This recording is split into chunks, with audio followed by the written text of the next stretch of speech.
Praise the Lord, hallelujah. യേശുവിൽ ഏറ്റവും പ്രിയമുള്ള സഹോദരങ്ങളെ, ഈ വചന ശുശ്രൂഷയിലേക്ക് എല്ലാവരെയും സ്വാഗതം ചെയ്യുന്നു. ഇന്ന് നാം ധ്യാനിക്കുന്ന വാഗ്ദത്ത വചനം എന്ന് പറയുന്നത് നമ്മുടെയൊക്കെ ജീവിതത്തിൽ ഉണരുമ്പോൾ തന്നെ നമ്മൾ ചിന്തിക്കും, ഇന്ന് എങ്ങനെ അത് ചെയ്യും, എങ്ങനെ ഇത് ചെയ്യും, അതെങ്ങനെ മീറ്റ് ചെയ്യാൻ പറ്റും. ഭയങ്കരമായിട്ട് ആകുലപ്പെട്ട ചില ചിന്തകൾ ഉണരുമ്പോൾ തന്നെയുണ്ട്. അതൊക്കെ സ്വാഭാവിക. ഇന്ന് ഞാൻ നേരിടേണ്ട പല കാര്യങ്ങൾ എങ്ങനെയൊന്ന് ഫേസ് ചെയ്യുമെന്ന് ചിന്തിക്കണം.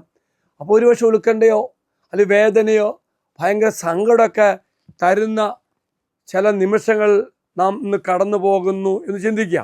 എപ്പോൾ അങ്ങനെയാണെങ്കിൽ പ്രിയമുള്ളവർ ഓർക്കുക, ദൈവം തന്ന വാഗ്ദത്തത്തിൻ്റെ വചനമാണ് 1 പത്രോസ് 5-6 നമ്മൾ എന്ത് ചെയ്യണം? ദൈവത്തിൻ്റെ ശക്തമായ കരത്തിന് കീഴിൽ നിങ്ങൾ താഴ്മയോടെ നിൽക്കുവിൻ. അവിടുന്ന് തക്ക സമയത്ത് നിങ്ങളെ ഉയർത്തും. നിങ്ങളുടെ ഉത്കണ്ഠയെല്ലാം അവിടുത്തെ ഏൽപ്പിക്കുവിൻ. അവിടുന്ന് നിങ്ങളുടെ കാര്യത്തിൽ ശ്രദ്ധാലുവാണ്. Praise the Lord. പ്രിയമുള്ള സഹോദര സഹോദരി, ഇന്ന് ഞാൻ അഭിമുഖീകരിക്കുന്ന ഏത് പ്രശ്നമാണെങ്കിലും തരണം ചെയ്യുന്ന ഏത് അവസ്ഥയാണെങ്കിലും ദൈവത്തിൻ്റെ വാഗ്ദത്ത വചനമെന്ന് പറയുന്നത് നീ ഒന്നിനെക്കുറിച്ച് ഉത്കണ്ഠപ്പെടേണ്ട ആവശ്യമില്ല. തമ്പുരാൻ നിനക്ക് വേണ്ടി പ്രവർത്തിക്കും, നിന്നെ ഉയർത്തും. നീ ഒന്ന് കണ്ടേ പ്രിയമുള്ളവരെ, നിൻ്റെ ബുദ്ധിയെ നീ കൊടുത്തേ പ്രിയമുള്ളവരെ.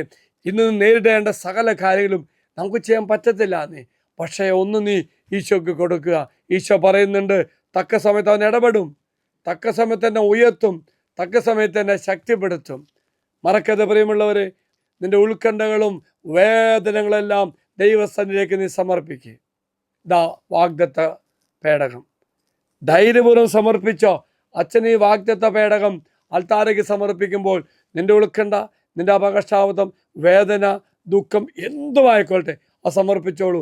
കർത്താവ് അൾത്താരയിലെ ബലിയോട് ചേർത്ത് വെച്ച് പ്രാർത്ഥിക്കുന്നതുകൊണ്ട് അതിനെല്ലാം മാറ്റി നിന്നെ തക്ക സമയത്ത് ഉയർത്തും, ശക്തി തരും, സന്തോഷം തരും.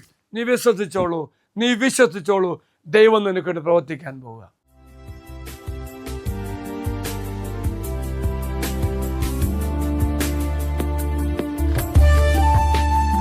ഇത് നിങ്ങൾ സമർപ്പിച്ച നിങ്ങളുടെ എല്ലാ നിയോഗങ്ങളും അൾത്താരയിലേക്ക് അച്ഛൻ സമർപ്പിക്കുന്നു. കർത്താവ് നിങ്ങളെല്ലാം അനുഗ്രഹിക്കട്ടെ എന്ന് പ്രാർത്ഥിക്കുന്നു. അച്ഛൻ ഈശ്വര ആശീർവാദം തരാം. നമ്മുടെ കർത്താവായ ശമിശാകൃപയും പിതാവായ ദൈവത്തിൻ്റെ സ്നേഹവും പരിശുദ്ധാത്മാവിൻ്റെ സഹവാസം കൂടെ ഉണ്ടായിരിക്കട്ടെ, ഇപ്പോഴും എപ്പോഴും എന്നേക്കും. ആമേൻ.